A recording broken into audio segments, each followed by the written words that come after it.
अस्सलाम वालेकुम नाज़रीन, आप देख रहे हैं नया पाकिस्तान और मैं हूं शहजाद इकबाल। इस्लामाबाद की सेशन अदालत ने कल तोशाखाना केस में साबिक वजीर आजम इमरान खान को 3 साल कैद की इसकी सजा सुना दी है, जिसके बाद चेयरमैन पाकिस्तान तहरीक इंसाफ 5 साल के लिए इंतखाबी सियासत से बाहर होकर अटक जेल में कैद होने वाले पहले साबिक वजीर आजम बन गए। एडिशनल सेशन जज हुमायूं दिलावर ने कल अपने फैसले में चेयरमैन पाकिस्तान तहरीक इंसाफ को तोशाखाना से खरीदे गए तोहफ छुपाने,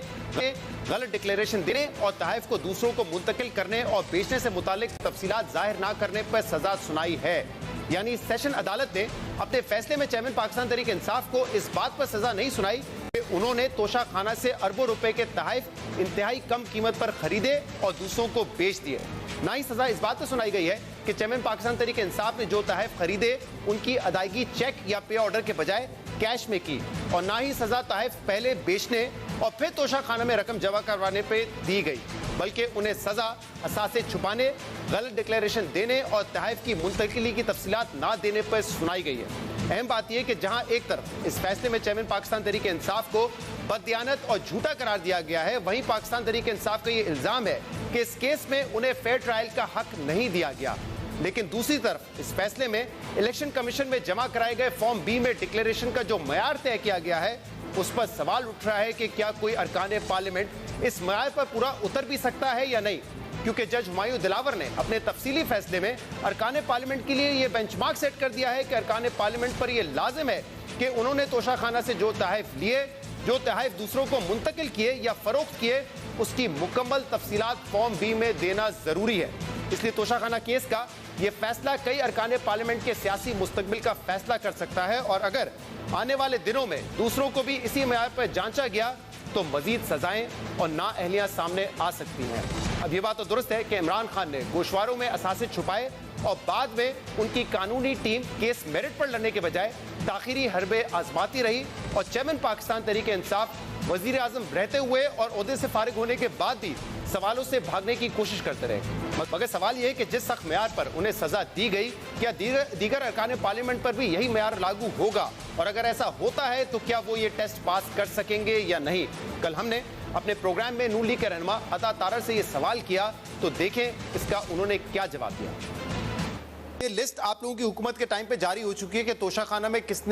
किस रहनुमा ने कितने तहफ लिए, पार्लियामेंटेरियंस भी हैं, दीगर लोग भी हैं। अगर वही स्क्रूटनी की जाए तो क्या आपको लगता है इन तमाम पार्लियामेंटेरियंस ने जो बड़े ओहदों पे रहे हैं उन्होंने ये डिटेल दी होंगी कि हमने कौन सा असासा लिया है, कोई असासा ट्रांसफर किया है? ये बहुत माइन्यूट डिटेल है, और अगर नहीं होंगी तो जिस तरह इमरान खान को सजा हुई है किसी और को भी हो जाएगी। फिर अब आपने अगर डिक्लेयर नहीं किए, किसी और ने नहीं किए होंगे, उस पर भी ये कानून लागू होगा, उसके लिए भी लागू होगा। ठीक है,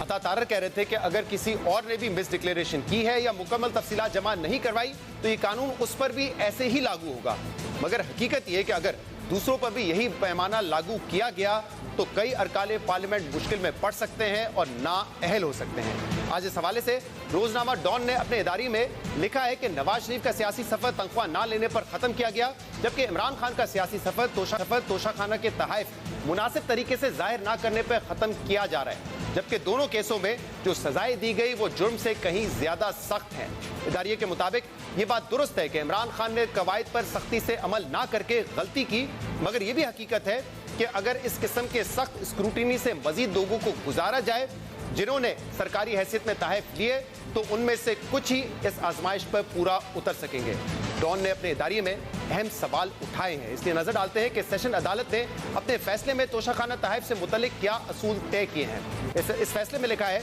कि चेयरमैन पाकिस्तान तहरीक इंसाफ ने यह तस्लीम किया कि उन्होंने तोहफे बेच दिए थे या आगे गिफ्ट कर दिए थे, इसलिए उन्हें जाहिर करना जरूरी नहीं समझा। मगर इनका यह दिफा बिल्कुल गलत है, जिसे किसी सूरत तस्लीम नहीं किया जा सकता, क्योंकि असासों की तफसीलात फॉर्म बी के सीरियल 2J में ये लिखा है कि जो असासे दूसरों को मुंतकिल किए जाएं उनकी तफसीलात जाहिर करना भी लाजिम है। फैसले में लिखा है कि अगर ये असासे फरोख्त कर दिए जाएं या किसी और को तोहफे में दे दिए जाएं तो भी इसकी तफसीलात जाहिर करना जरूरी है। इसलिए यह साबित होता है कि मुल्जिम ने साल 2019-20 के गोशवारों में गलत डिक्लेरेशन जमा करवाई। इसके अलावा फैसले में लिखा है कि मुल्जिम ने यह मौक़िफ़ अपनाया कि क्योंकि फॉर्म बी में तोशाखाना के तहफ का अलग से कोई खाना नहीं है, इसलिए उन्होंने खुद से इन तहफ का जिक्र प्रेशियस आइटम यानी कि कीमती अशिया के तौर पर कर दिया। मगर ऐसा करना दुरुस्त नहीं है, क्योंकि फॉर्म बी के सीरियल नंबर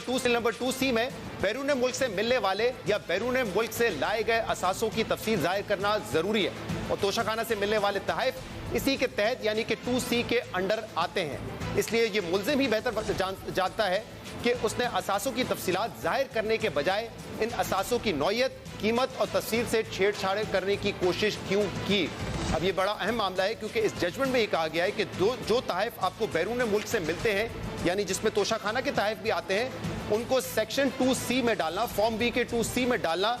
लाजमी है। अब ये वो मयार है जो सेशन अदालत ने तय किया है, मगर इस मयार पर कई अरकान पार्लियामेंट का मुस्तकबिल मुश्किल में पड़ सकता है। वैसे तो इस मयार पर किसी का पूरा उतरना मुश्किल है, लेकिन हम टेस्ट केस के तौर पे 2 साबिक वज़ीर आज़म और हुकूमत के एक सीनियर वजीर की मिसाल आपके सामने रखते हैं। और सबसे पहले बात करते हैं साबिक वजीर आज़म नवाज शरीफ की, जो वैसे तो 62(1)(f) के तहत ना है, लेकिन साल 2015-16 में तोशाखाना से उन्होंने कीमती तहफ़ हासिल किए थे। 13 जनवरी 2016 को साबिक वज़ीर आज़म नवाज शरीफ और उनकी बेगम कुलसूम नवाज साहिबा ने एक घड़ी, पेन, अंगूठी, ब्रेसलेट और नेकलेस तोशाखाना से गिफ्ट के तौर पे हासिल किया था, जिसकी मालियत का तखमीना उस वक्त लगाया गया था 9 करोड़ 10 लाख रुपए, और उन्होंने जो अदायगी की थी वो 1 करोड़ 84 लाख रुपए थी। इसके अलावा इसी साल 13 फरवरी 2016 को प्राइम मिनिस्टर नवाज शरीफ को एक तोहफे में घड़ी,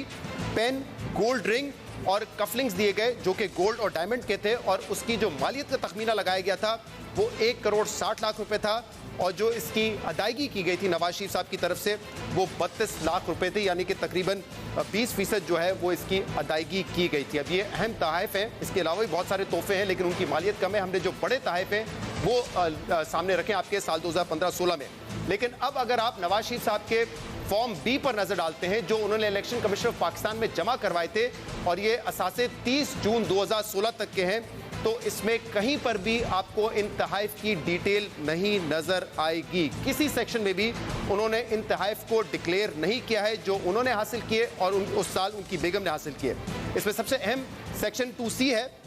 जो कि बात करता है एसेट्स ब्रॉट और रेमिटेड फ्रॉम आउटसाइड पाकिस्तान, जिसका जिक्र अपनी जजमेंट में भी हुमायूं दिलावर साहब ने किया है कि जो असासे आपने तोशाखाना में हासिल किए हैं उनको सेक्शन 2C में शामिल करना जरूरी है। लेकिन आप देख सकते हैं कि इन दोनों सेक्शंस में कुछ रकम यहाँ पे नहीं दिखाई गई है, यानी कि ये एसेट नहीं डिक्लेयर किए गए। अब अगर इस फॉर्म बी के दूसरे पेज पर आते हैं तो वहाँ पे कुलसूम नवाज साहबा की ज्वेलरी का जिक्र है जिसकी वैल्यू 15 लाख रुपए है और कॉस्ट 1 लाख रुपए, यानी कि जो कॉस्ट यानी कि जो कीमत अदा की गई कुलसूम नवाज साहबा के पास जो ज्वेलरी थी उसकी कीमत सिर्फ 1 लाख रुपए है और वैल्यू 15 लाख रुपए है।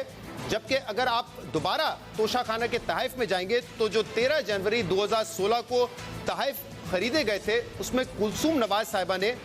1 करोड़ 8 लाख रुपए की ज्वेलरी रखी थी अपने पास, खरीदी थी। ये वो कॉस्ट है जो उन्होंने पे की थी, आप देख सकते हैं अपने स्क्रीन पे 1 करोड़ 8 लाख रुपए उन्होंने अदा किए थे ज्वेलरी रखने के लिए। लेकिन फॉर्म बी में जो नवाज शरीफ साहब का फॉर्म बी है उसमें कुलसूम नवाज के पास जो वैल्यू दिखाई गई है ज्वेलरी की वो सिर्फ 15 लाख रुपए की है, यानी कि क्लियरली ये भी केस ऑफ मिस डिक्लेरेशन और फॉल्स डिक्लेरेशन का है। अगर जो जजमेंट है उसके मुताबिक, उसके म्यार के मुताबिक देखा जाए तो इस केस में नवाज शरीफ साहब को सजा भी हो सकती थी और वो नाअहल भी हो सकते थे। इसके बाद बात करते हैं एक और साबिक वजीर आजम की, शाहिद खाकान अब्बासी, जो तकरीबन 1 साल तक पाकिस्तान के वजीर आजम रहे। उन्होंने भी तोशाखाना से कई कीमती तहफ़ हासिल किए। सिर्फ जो कीमती तहफ़ है उनके उसकी तफसीलात आपके सामने रखते हैं। 17 अक्टूबर 2017 को उनकी बेगम समीना शाहिद साहिबा ने एक ज्वेलरी सेट, नेकलेस और ब्रेसलेट अपने पास रखा था जिसकी जो टोटल तखमीना लगाया गया था मालियत का वो 10 करोड़ रुपए था, जबकि जो अदायगी की गई थी वो 2 करोड़ रुपए थी। और उसी दिन यानी कि 17 अक्टूबर 2017 को शाहिद खाकान अब्बासी साहब ने भी कीमती पेन, अंगूठी और कफलिंग्स अपने पास रखे थे जिसकी टोटल मालियत 2 करोड़ 20 लाख रुपए थी, लेकिन उसके लिए उन्होंने तोशाखाना में 45 लाख रुपए जमा करवाए। उसके बाद 28 नवंबर 2017 को शाहिद खाकान अब्बासी साहब ने एक रोलेक्स घड़ी, कफलिंग अपने पास रखे जिसकी असेस्ड वैल्यू यानी कि जो तखमीना लगाया गया था वो 2 करोड़ 30 लाख रुपए था, और उसके एवज उन्होंने जो अदायगी की थी वो 46 लाख रुपए की थी। इसके बाद आगे बढ़ते हैं। 17 अप्रैल 2018 को शाहिद खाकान अब्बासी साहब ने एक रोलेक्स वॉच खरीदी, कफलिंग्स लिए और पेन और रिंग, इनकी मालियत भी जो थी वो 2 करोड़ 60 लाख रुपए की थी। और इस इन तहफ़ के जो अदायगी की गई शाहिद खकान अब्बासी साहब की जानिब से वो 52 लाख रुपए की थी। अब आपको दिखाते हैं तोशा खाना की जो डिटेल्स इस वक्त हमारे सामने है तहफ़ की, ये डिटेल्स हमने आपको दिखा दी। तोशा खाना की जो ऑफिशियल डिटेल्स है उसमें भी आपको नज़र आ जाएगा कि एक तोहफ़ा 10 करोड़ रुपए का उनकी बेगम ने रखा, उन्होंने 2 करोड़ 20 लाख रुपए का तोहफ़ा खुद भी रखा जिसके 45 लाख रुपए उन्होंने अदा किए, और इसके अलावा रोलेक्स घड़ी उन्होंने रखी जिसकी 2 करोड़ 30 लाख की वैल्यू थी, 46 लाख रुपए उसके अदा किए गए, और इसके अलावा उन्होंने एक और रोलेक्स घड़ी रखी और कुछ कफलिंग्स रखे जिसकी 2 करोड़ 60 लाख की वैल्यू थी और 52 लाख रुपए उसके अदा किए। अब नज़र डालते हैं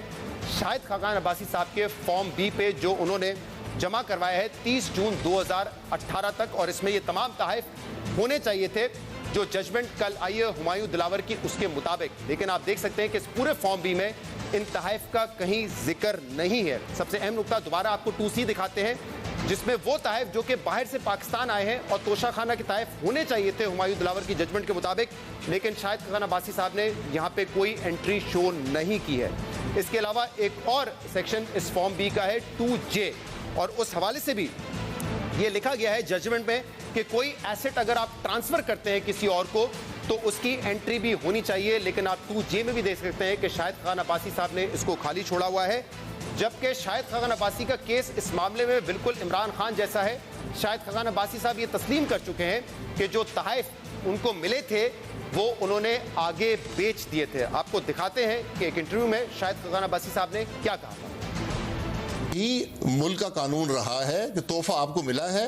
हम उसमें से 20% चाहते हैं, जो भी हम वैल्यू असेस करेंगे, तोशा खाना वैल्यू असेस करता है, वो कहते हैं 20% आप रकम अदा कर दें, ये आपका हो जाएगा। तोहफा मुझे मिला होता है, तोशा खाना को नहीं मिला होता, ये तोहफा मेरे नाम से आया था। इसको अच्छी बात समझें, बुरी बात समझें, इसमें कोई गैर कानूनी बात नहीं है। आपके जितने भी तोहफे हैं जो आपने लिए वो आपने डिक्लेयर किए? मेरे पास इन तोहफों में से कोई तोहफा नहीं है, मैंने सब आगे दे दिए। किसको दे दिए? मैं ना घड़ी पहनता हूँ ना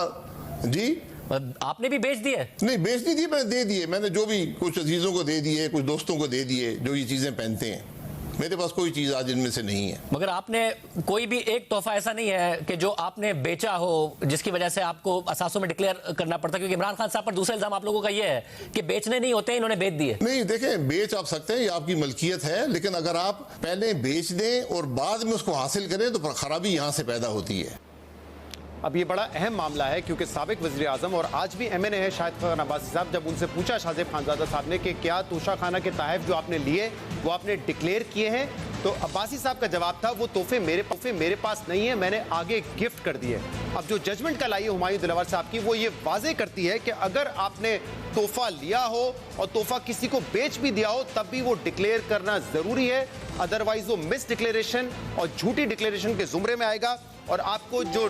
फॉर्म भी है उसके 2J में ये मेंशन करना है कि आपने कौन कौन से असासे ट्रांसफ़र किए हैं। लेकिन अब्बासी साहब का फॉर्म भी आपने देखा, वो क्लेम तो कर रहे हैं कि उन्होंने वो गिफ्ट आगे दे दिए थे, लेकिन जो ट्रांसफ़र का खाना है वो उन्होंने खाली छोड़ा हुआ है मिस डिक्लेरेशन का। यानी कि अगर कोई शख्स रेफरेंस लेके जाता है इलेक्शन कमिश्नर ऑफ पाकिस्तान में या कोई फौजदारी मुकदमा होता है तो शायद उसका नतीजा वही होगा, शायद खकान अब्बासी साहब का नतीजा वही होगा जो इमरान खान के केस में हुआ है। इसके अलावा बात करते हैं ख्वाजा आसिफ साहब के हवाले से। साल 2017 में उन्होंने भी तोशा खाना से कुछ कीमती तहफ़ लिए। 17 अक्टूबर 2017 को शाहिद खकान अब्बासी साहब ने